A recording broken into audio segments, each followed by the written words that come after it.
Un dispositif de certification des apprentissages dans le secteur informel est en passe d'être mis en place dans la commune de Grand Bassam. Il va permettre aux acteurs du secteur informel de formaliser leurs activités. Dans cette édition, nous irons à la découverte du marché des feuilles dans la commune de Yopougon, un marché pas comme les autres qui fait vivre de nombreuses personnes. Bonsoir, vous suivez le 19h sur RTI 2. Direction tout d'abord Grand Bassam où se tient la restitution et la validation des résultats de l'étude relative à la mise en place d'un dispositif de certification des apprentissages dans le secteur informel. Au terme de cette rencontre, un document de validation des acquis par expérience sera disponible. Il permettra aux acteurs du secteur informel de formaliser leurs activités ou d'accéder aux emplois dans l'économie formelle. Walter Amadou Ouattara. La validation des acquis par expérience VAE est un document très attendu par les acteurs du secteur informel. Un véritable dispositif de la VAE sera mis en place et il permettra de donner aux acteurs de ce secteur non seulement un véritable parchemin avec un titre d'artisan, valoriser les métiers de l'artisanat et du secteur informel nécessaires à sa structuration et à sa professionnalisation. C'est tout le sens de la présente restitution et la validation des résultats de l'étude relative à la mise en place d'un dispositif de certification des apprentissages dans le secteur informel. L'ambition du gouvernement ivoirien que porte Monsieur le secrétaire d'État est d'ouvrir le système de formation à de nouvelles voies d'ingénierie de formation qui tiennent compte des expériences cumulées dans le cadre de l'apprentissage informel ou traditionnel et de la demande de marché de l'emploi. Le nouveau directeur pays du Bureau international du travail, BIT, attache un intérêt particulier à la validation des acquis par expérience. C'est un moyen pour réduire la vulnérabilité des populations. C'est un moyen pour améliorer la productivité de ces micro et ces petites entreprises, de ces artisans, de l'agriculture. C'est un moyen pour permettre aux jeunes d'accéder à un emploi décent. Justement, voir comment on peut appuyer ce qui est bon dans le secteur informel et l'accompagner dans ce processus de transition progressive vers la formalité. 3 jours d'échange sont prévus pour également harmoniser le programme de formation des acteurs nationaux, les projets de décrets et des arrêtés, ainsi que le mécanisme de financement de l'exécution de la phase pilote de certification de la validation des acquis par expérience. La rencontre se tient à Grand Bassam. Un mot de littérature, à chacune sa vie, est un recueil de 14 nouvelles signées Fatim Kaba. Il a été officiellement présenté ce samedi au Centre national des matériels scientifiques. À chacune sa vie aborde de nombreuses problématiques qui touchent à la femme. Dangui Dangui.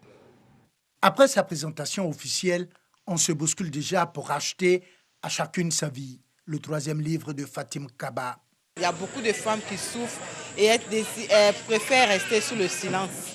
Alors que moi, je pense qu'à travers cette œuvre-là, nous allons découvrir qu'il faut communiquer, il faut pouvoir exprimer la douleur que ressent chaque femme. Ce qui m'a le plus frappé, c'est que, en plus des thèmes ressassés que nous connaissons, elle a apporté de l'originalité au traitement de ces thèmes-là.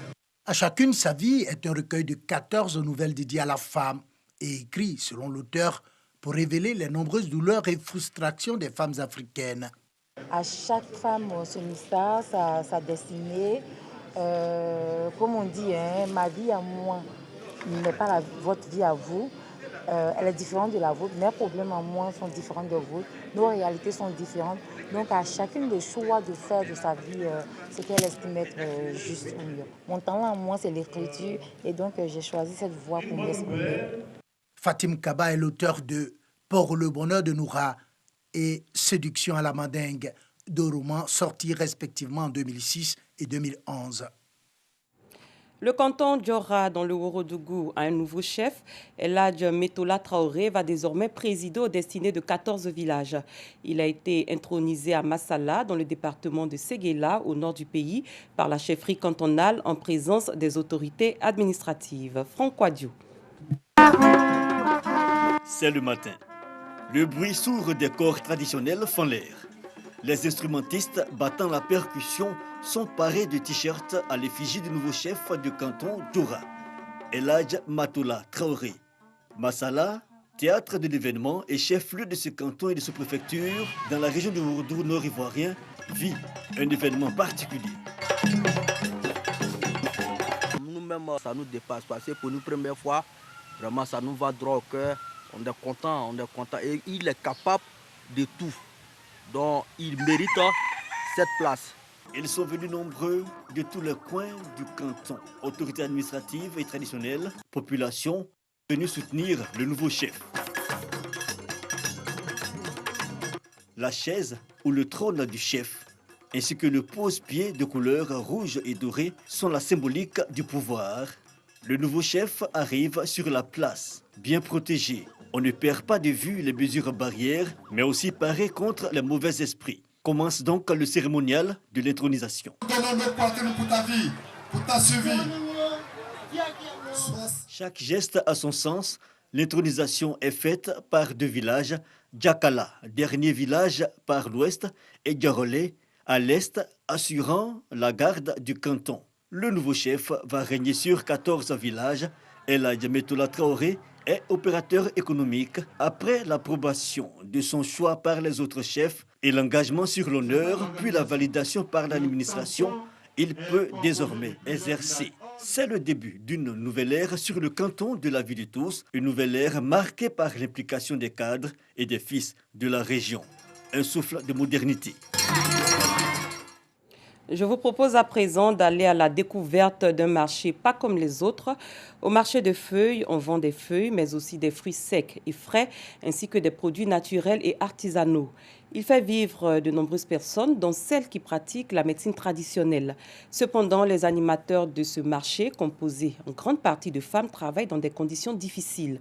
Notre reporter Dangui Dangui s'y est rendu et nous propose ce dossier que je vous invite à suivre.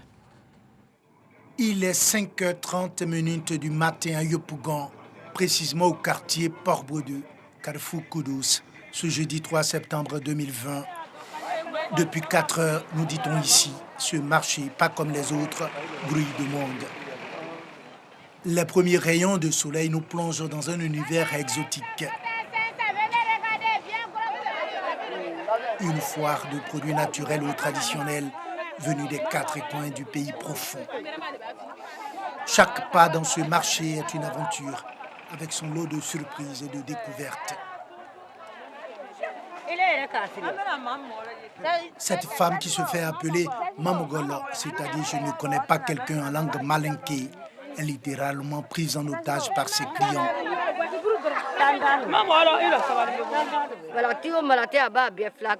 Mes médicaments soignent toutes sortes de maladies. Je vais les chercher au village. Pendant la récolte, je m'agenouille toute la journée. Dieu ne m'a pas donné d'enfant. C'est pour cela que je fais cet effort et ce commerce pour éviter de mendier mon pain quotidien. Parmi les clients qui se bousculent ici, Adjoa, une tradipraticienne, est à la recherche des feuilles dont elle a besoin pour soigner ses clients.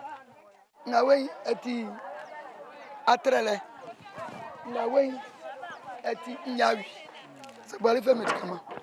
Quel médicament? Médicaments, il y a beaucoup de maladies.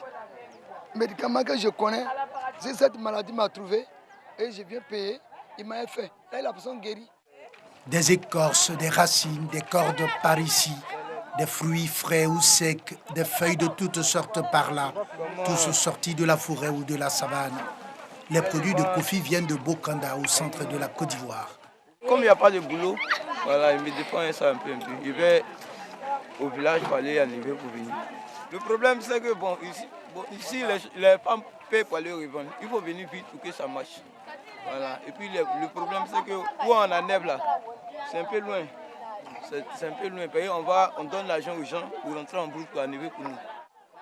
Les feuilles, les racines, les écorces subissent bien souvent des transformations et des mélanges avant d'être vendues. C'est la spécialité de Marlène, une vendeuse de médicaments bien connue sur ce marché. C'est poudre, c'est écorce, tout ça c'est écorce. C'est appelé devant, il y a coco, il y a modéré, il y a pour garçon, il y a fibrome, il y a hernie. Des produits de fabrication locale, témoins d'un certain savoir-faire ancestral, sont également omniprésents. On appelle ça kondou, le djuradi kebituru.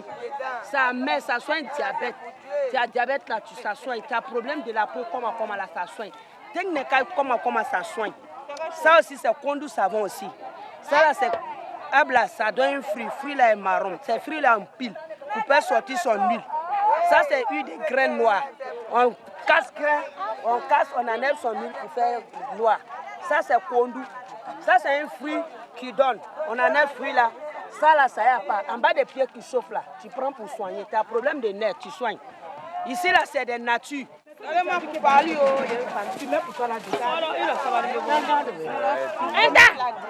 L'ambiance, l'enthousiasme des femmes sur ce marché cachent les difficultés qu'elles affrontent chaque jour. Les difficultés ici, c'est les voleurs, les agresseurs. Là, il y en a plein. Parce qu'au plus tard, 4 heures, tout le monde est là. 4h30, tout le monde est là sur le terrain. Quand tu descends du taxi, quand tu veux rentrer, on t'agresse.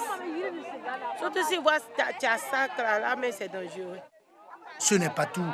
Installées sur les fils de la haute tension électrique, elles doivent également partager la route avec les véhicules.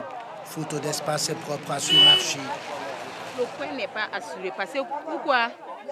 Toutes les communes, voilà, c'est les gens des garages. Même la place que la fille a assise, même si les gros camions de machines viennent, souvent ils viennent barrer tout ici. Parce que c'est les garages. Mais comme nous, on ne dure pas, on vient se forcer avec eux pour faire notre travail, puis on s'en va.